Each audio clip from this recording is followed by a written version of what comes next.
देते थे जितने देते बच्चे, कभी 100, कभी 150, कभी 200, जिस तरह मतलब तुम छोटी मासूम बच्चों को 100, 150, 200 इसमें करके तुमने उनकी जिंदगियां खराब कर दी हैं।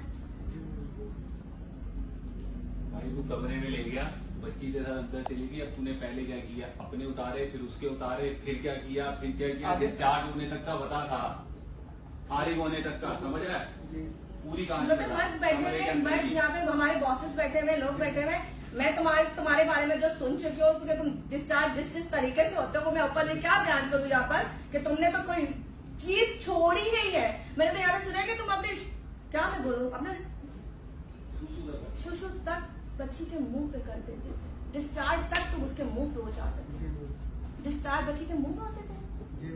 शुशु क्यों करते थे? शुशु क्यों करते थे? शुशु क्यों करते थे? नहीं, शुशु क्यों करते थे? ये कौन सा तुम्हारा सेक्स हो गया कि तुम्हें शुशु तक ले गया? वो मतलब एक ही बात मैम की गलती हुई है, इससे पहले किसी उसमें भी नहीं हो, ना ही कभी की है। कमरे का सुनाया